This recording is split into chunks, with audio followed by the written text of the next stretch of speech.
página 35, e aqui tem a ilustração aqui do jogo de futebol,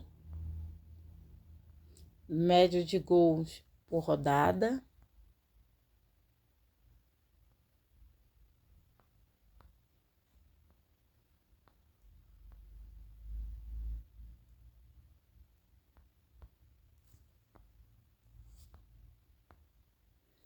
Para responder a questão formulada, que é essa aqui, ó, com relação ao preço do botijão de gás, 14,5%, significa um aumento de 1,20 a 1,60, dependendo do estado. É razoável dizer que antes do aumento, o botijão de gás custava entre R$ 5,25 e R$ 8,00, que é a letra A. B, R$ 8,27 e R$ 11,03. C, R$ 9,50 e R$ 15,00. D, R$ 18,25 e R$ 21,00. Qual a modalidade de financiamento de imóvel você considera mais vantajoso e por quê?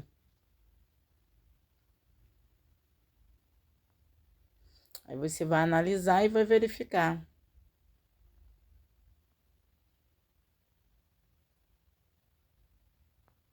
É uma resposta subjetiva. Para responder à questão formulada, muito provavelmente você deve usar conhecimento sobre proporcionalidade, em particular sobre porcentagem. No caso do preço do gás, usando a calculadora, é possível verificar que 1% de aumento corresponderia a 0,0827, ou seja, 1,20 dividido por 14,5. E que, portanto, antes do aumento, o preço do botijão estava em torno de R$ 8,27, o que permitiria indicar a segunda alternativa.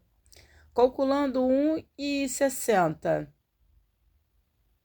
14,5, o resultado é 0,1103.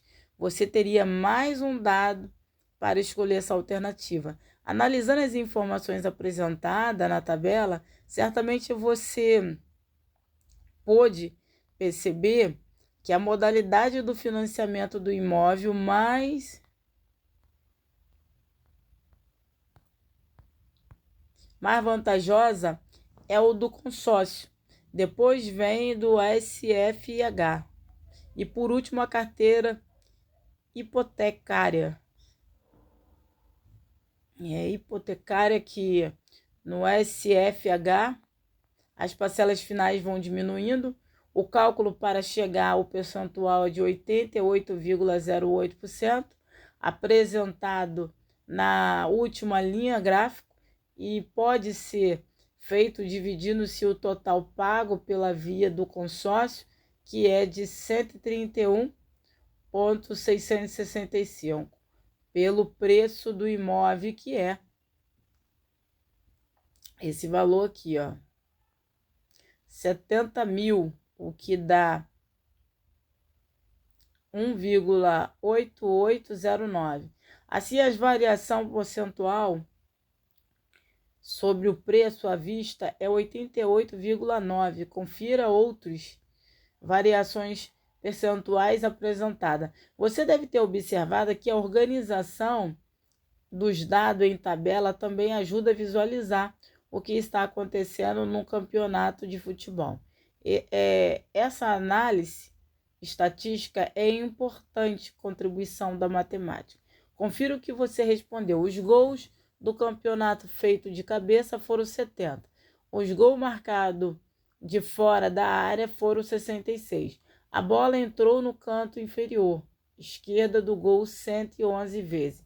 A maior média de gols aconteceu na 7ª rodada.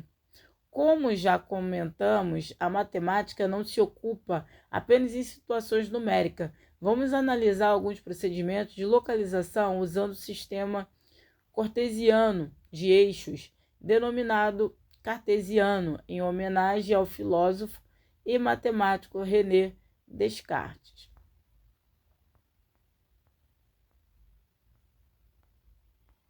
Tem aqui a imagem aqui, um mapa.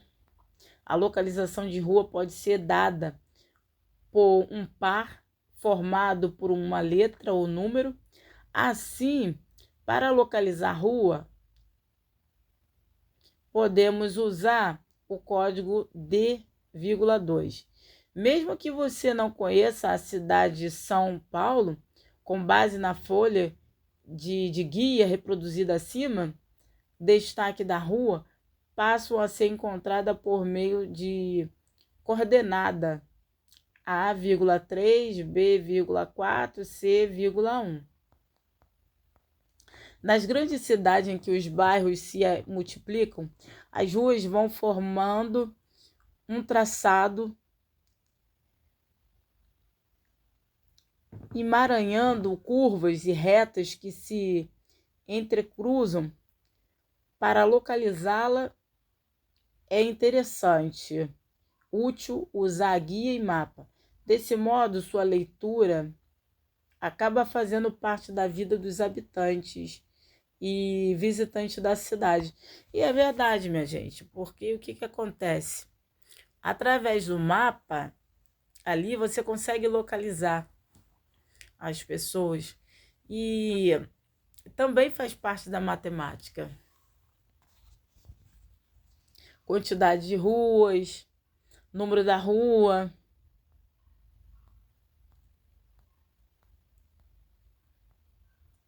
A leitura de guia é apoiada num modelo matemático que é um sistema cartesiano de eixos. A localização de cada ponto nesse sistema é dada por parte ordenada de números que são chamadas coordenadas coordianas. Assim, por parte de exemplo, na figura abaixo, o ponto Z é representado pelo par 3,1 do ponto W, pelo par 6,0, o ponto X pelo par menos 5,2. Você já percebeu a regra, certo?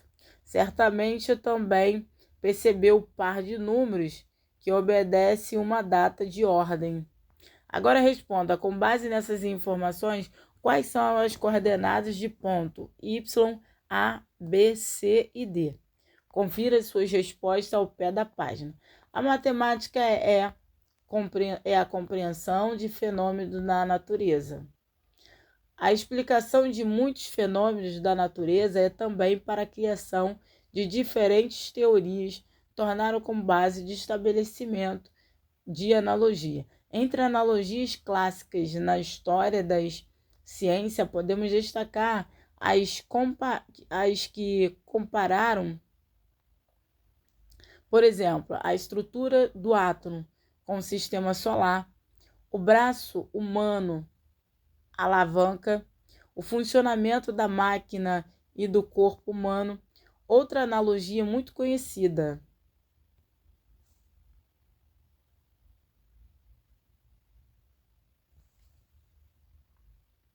Outra analogia muito conhecida é feita entre a balança de dois pratos em equilíbrio e o processo de resolução em uma equação.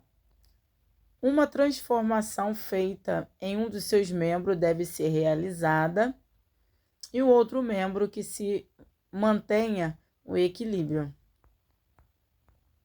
Já viu falar em regra de 3, quando se diz aqui está para B, assim como C está para D?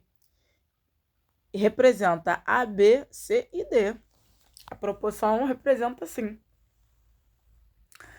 A questão da fração é A, B igual C, D, ok? Então, tem aqui a pesquisa de seus livros ou numa biblioteca e procure dar exemplo de situações em que você usa analogias.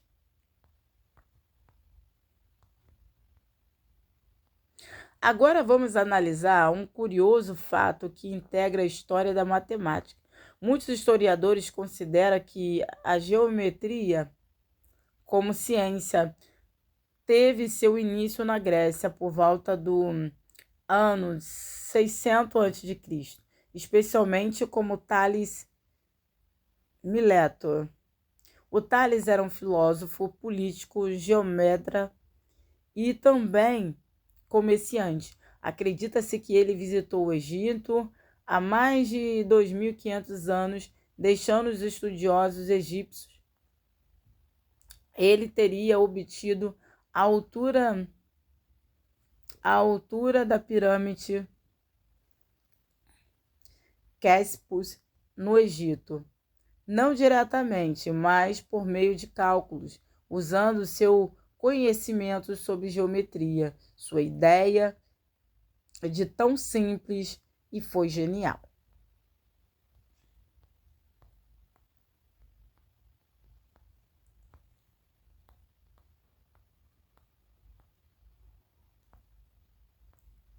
Desenvolvendo competência.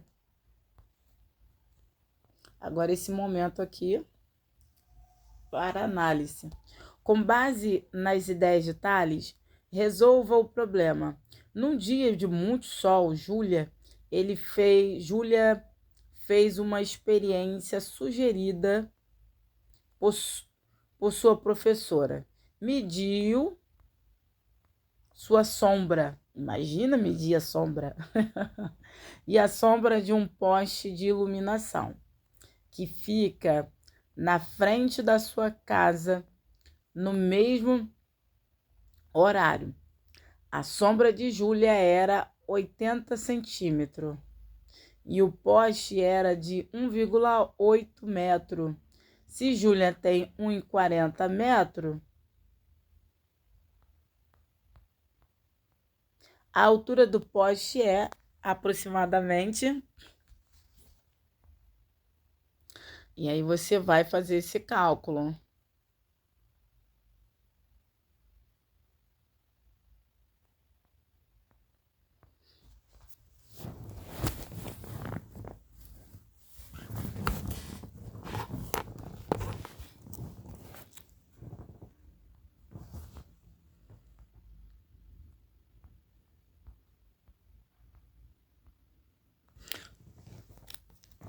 Júlia tem em torno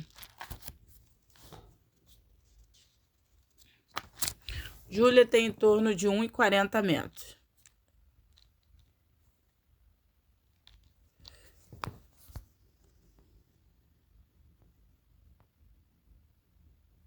O poste 1,80. 1,80 é o poste. Se Júlia tem 1,40 de altura, o poste é aproximadamente. Aí você vai fazer o cálculo.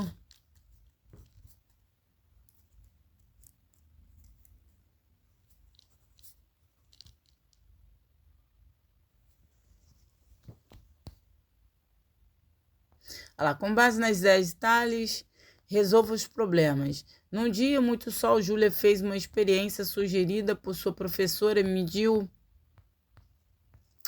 a sombra de um poste que ilumina o que fica na frente da sua casa, no mesmo horário. A sombra de Júlia era de 80 centímetros.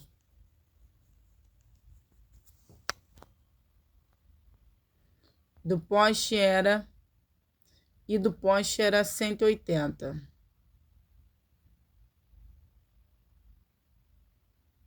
Se Júlia tem 1,40 aproximadamente, a altura do poste é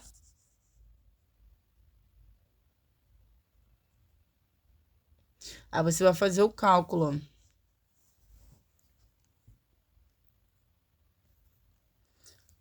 Faz o cálculo aí pela sua calculadora.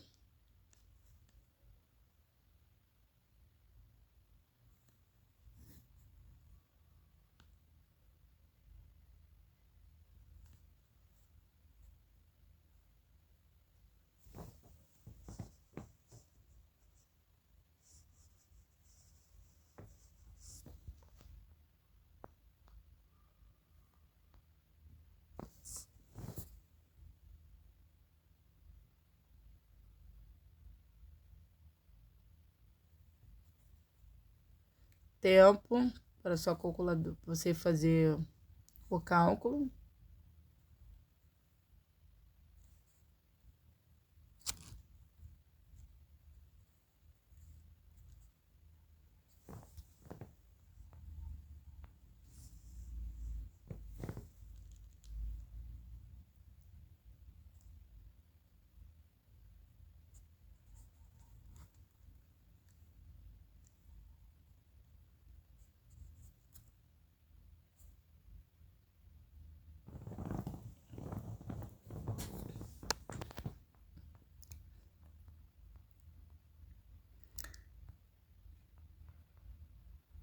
Aqui, intuição matemático.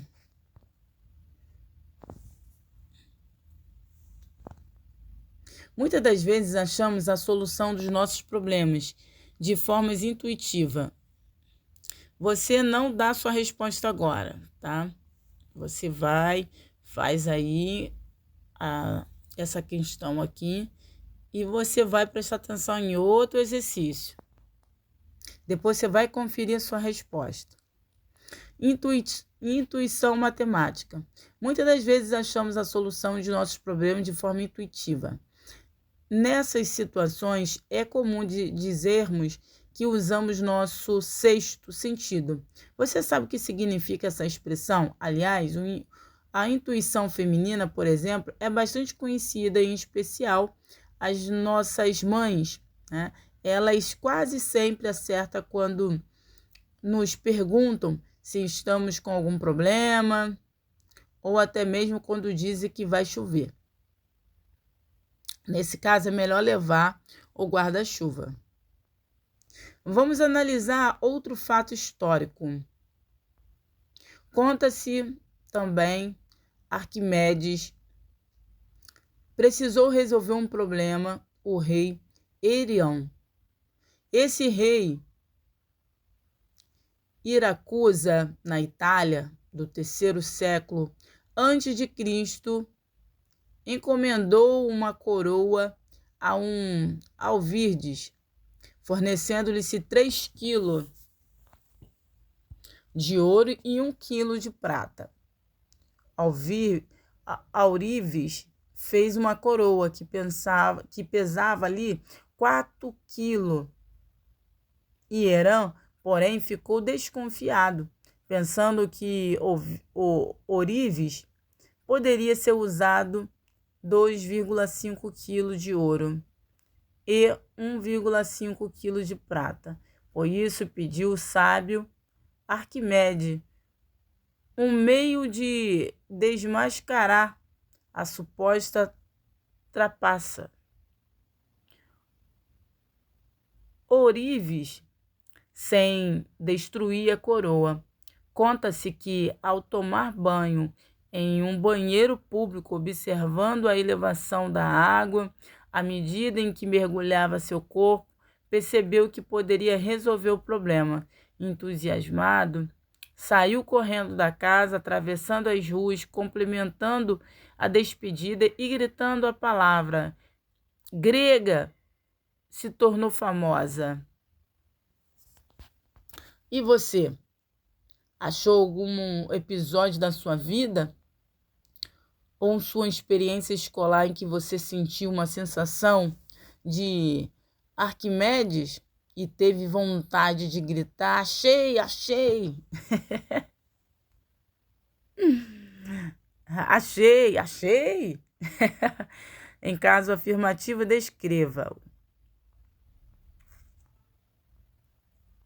Diferente forma para raciocinar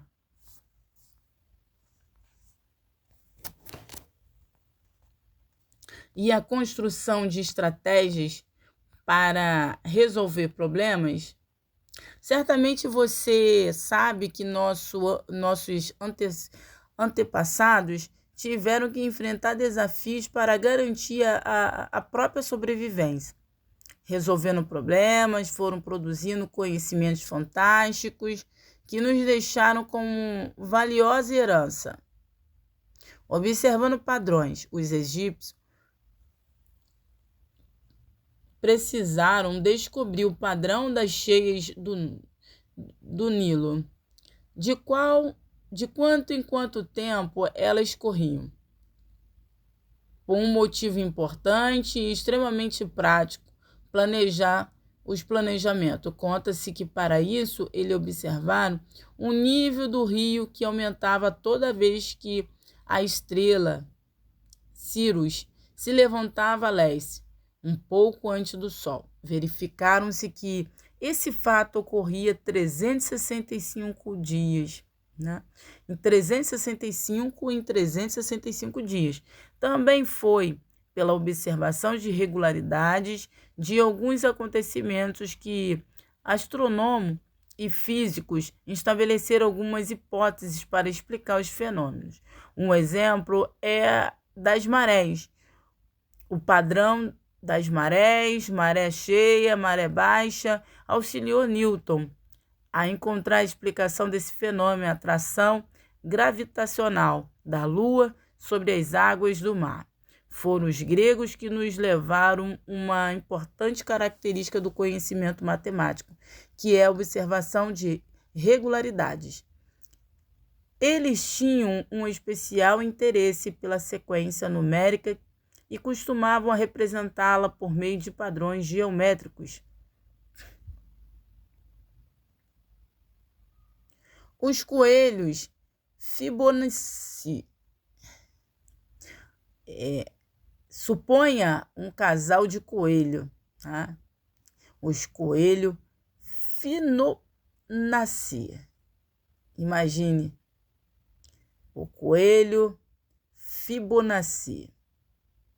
Suponha o casal de coelhos que só saberiam aptos para a produção após o mês. Passando esse tempo, esse casal daria origem a um novo casal do mês. Os coelhinhos que nasciam formavam um novo casal e passariam pelo mesmo processo, ou seja, levariam um mês para crescerem e amadurecerem sexualmente e, após esse período, daria origem a um novo casal a cada mês. A partir desse problema, Fibonacci construiu sua sequência 1, 1, 2, 3, 5, 8, 13, 21 e 34. Esses números ele representam a quantidade de casais de coelhos existentes em cada mês. O primeiro termo da sequência representa o primeiro casal, que dará origem à prole. E tem aqui uma ilustração: primeiro casal, aí tem aqui primeiro mês, primeiro casal, segundo mês, segundo casal, terceiro mês e assim sucessivamente. Desenvolvendo competências. A sequência numérica 1, 1, 2, 3, 5, 8, 13 e em diante é chamada sequência de Fibonacci. Você saberia dizer quais são os próximos 3 números dessa sequência? Agora determine o sexto, sétimo e o oitavo termo de cada uma das sequências abaixo e faça anotações explicando o seu procedimento. Essa aqui é o exercício do 3. Cada um com seu jeito de raciocinar. Uma professora propôs o seguinte problema a seus alunos: a soma de 2 números naturais é 43. A diferença entre eles é igual a 5. Que números são esses?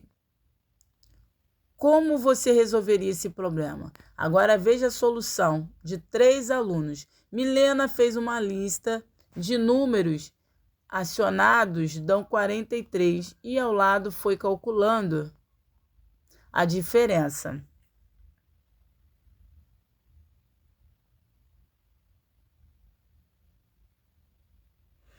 Perceba que aqui, ó, a soma de dois números naturais é 43. E a diferença entre eles é igual a 5. Agora veja a solução de 3 alunos. Aqui é uma outra questão. Milena fez uma lista de números adicionados 43. Total de 43 ao lado, ele foi calculando a diferença entre eles.